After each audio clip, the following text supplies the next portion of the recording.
पिछले कई चुनावों में देखा गया है कि जिस तरफ देश की महिलाएं यानी आधी आबादी रुख कर लेती है, वही दल सत्ता पर काबिज हो जाता है। यही वजह है कि महिलाओं पर केंद्रित योजनाओं की चुनावों से पहले बाढ़ आ जाती है। चुनावों में भी जीविका दीदी हो, लाडली बहन हो या लखपति दीदी, इन्हीं के आसरे सियासी दलों का बेड़ा पार लगा है।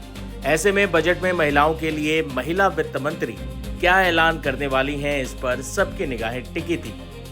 भारत की वित्त मंत्री निर्मला सीतारमण ने बजट 2026-27 के लिए बड़े ऐलान किए हैं।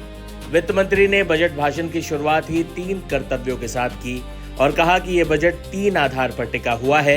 इस बार का बजट का पूरा फोकस निर्यात और विकास पर रहा। बजट का आधार सबका साथ सबका विकास पर टिका रहा। वित्त मंत्री ने देश की आधी आबादी के लिए बड़े ऐलान किए। लखपति दीदी से लेकर शी मार्ट रिटेल स्कीम योजना की शुरुआत की गई। पिछले बजट में महिलाओं के लिए लखपति दीदी योजना की शुरुआत की गई थी, वहीं इस बार बजट में शी मार्ट स्कीम की शुरुआत की गई। इस स्कीम के जरिए महिलाओं को आत्मनिर्भर बनाने की कोशिश की गई है। इस स्कीम के जरिए महिलाओं को उनके कारोबार के लिए स्टेबिलिटी देने की योजना है।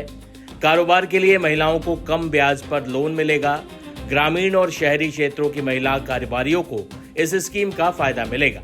इस स्कीम के जरिए महिलाओं को इकोनॉमी से जोड़ने का काम किया जाएगा। वो देश की आर्थिक तरक्की की भागीदार बन सकेंगी। शी मार्ट योजना के तहत स्वयं सहायता समूहों, स्टार्टअप से जुड़ी महिलाओं और माइक्रो एंटरप्राइज चलाने वाली महिलाओं के लिए सरकार की मदद आसानी से उपलब्ध हो सकेगी। बजट 2026 में महिलाओं के विकास पर फोकस रहा। वहीं छात्राओं के लिए भी हर जिले में हॉस्टल की सुविधा उपलब्ध होगी। हर जिले में महिला अस्पताल बनाया जाएगा। महिलाओं की इनकम बढ़ाने के लिए विक्रय केंद्र भी बनाए जाएंगे। लखपति दीदी योजना की सफलता को देखते हुए केंद्र सरकार ने महिलाओं के लिए शुरू की गई इस योजना को आगे बढ़ाने का फैसला किया है। योजना के तहत महिलाओं को आजीविका से बढ़ाकर बिजनेस वुमन बनाने की ओर कदम बढ़ाया जाएगा।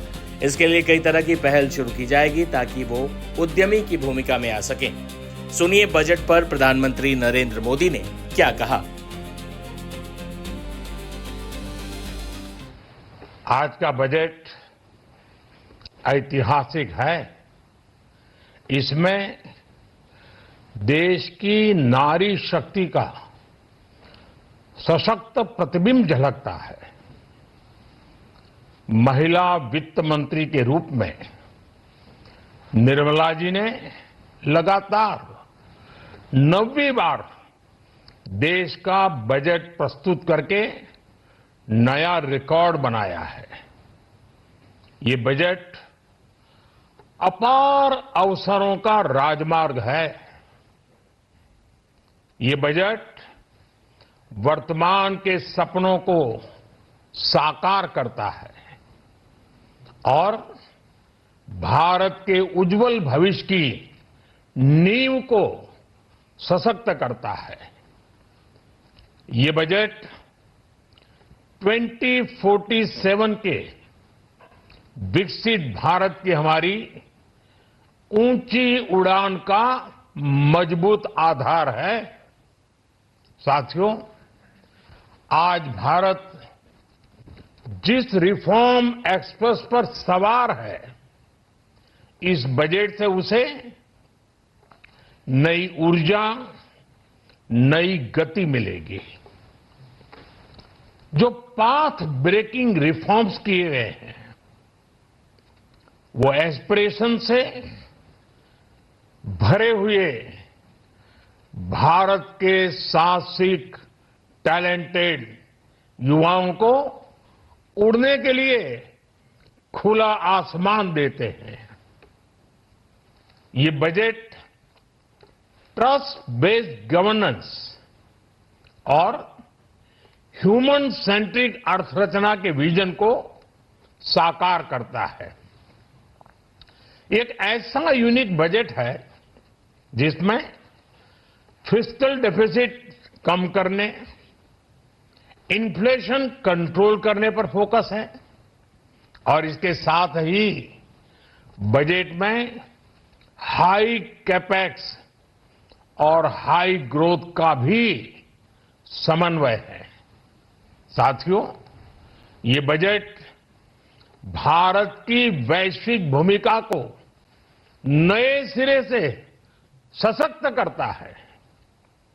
भारत के 140 करोड़ नागरिक फास्टेस्ट ग्रोइंग इकोनॉमी बनकर ही संतुष्ट नहीं है।